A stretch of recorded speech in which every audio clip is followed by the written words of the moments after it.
This is ESBR Boxing. Delighted as always to be joined by Queensbury's Dev Sahni. Dev, always appreciate you giving us the time. I know it's late, it's a Friday night, it's your call, it's hot in here. I know it is, you're wearing a thick suit. Sam Gilly, destructive performance tonight, good Queensbury debut. Very good Queensbury debut. Listen, I spoke to him yesterday. I said, listen, you're the magic man. Are you going to give us any magic? He said, yes, that's the plan. Tonight was pretty magical. 2 knockdowns. I think it was 2 knockdowns, wasn't it? You get so engrossed in it. But that first knockdown, I was like, my God, how on earth is Jack McGann going to get up? He did, but despite McGann coming back a bit, it was all just too much. And yeah, very good. Very impressed with Sam Gilly tonight. I hadn't seen too much of him, to be honest. Now he's signed with us. You know, I'm a big fan. So yeah, very good.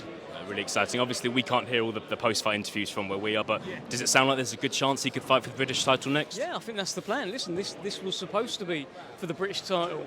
When Louis Green pulled out, unfortunately, the title was no longer up for grabs. So he defended his Commonwealth, but I mean, look at him just walking about now. He's ready. He's ready to be a British champion at the very least. So I'd say Frank will probably have him fighting for the British in his next fight, ASAP. I need to see him again. No, brilliant. Eventful night. Had an upset. Had Royston Barney-Smith fighting. Some heavyweight title action as well. Elliot Matas thought was very impressive with his debut. Is there one highlight for you, Dev, that you can point out? I don't know, really. It was great. You've just said it all. I mean, I was looking forward to Elliot Elimasi's pro debut because I've heard a lot. I know the Warren Boxing Management guys are very excited. I spoke to him for the first time the last couple of months, and he's a very engaging character. So then you're thinking, okay, can he back it up in the pro ranks? And then he went and did that tonight. So very impressed. Looks the part, talks the part, seems to hit very hard. Perfect, right, in a great division. So impressed with him, impressed with Royston Barney-Smith. Man strength is coming along. That guy was no mug in there tonight, and Royston just dealt with him.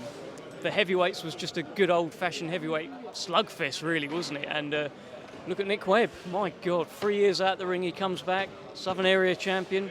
What happens next with Nick Webb, I don't know. But it's a great night. Fantastic. No, looking forward to the next one as always. Just want to touch on last week, Dev. You were there. You were playing your own part in Beterbiev, Bivol.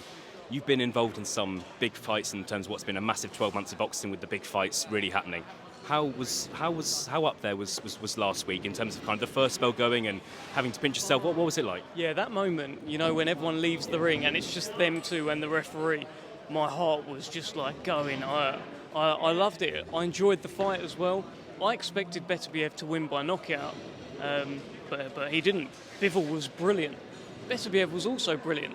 His engine at 39 years old to be winning and pretty much dominating those championship rounds is tremendous. Great fight, and it's just an example of what this Riyadh season is delivering us boxing fans.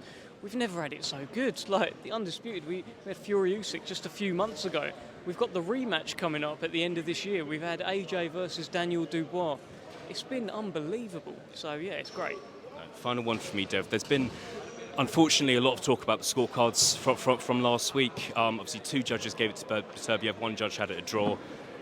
Eddie Hearn said kind of on his row and the row behind him, everybody had it to Bivol. Obviously, you were ringside as well. I don't know how close you were to Eddie Hearn, but do you share that sentiment where a lot of people around you thought that Bivol won, despite the 3 judges didn't? I thought it was going to be a draw, to be honest. There was no robbery.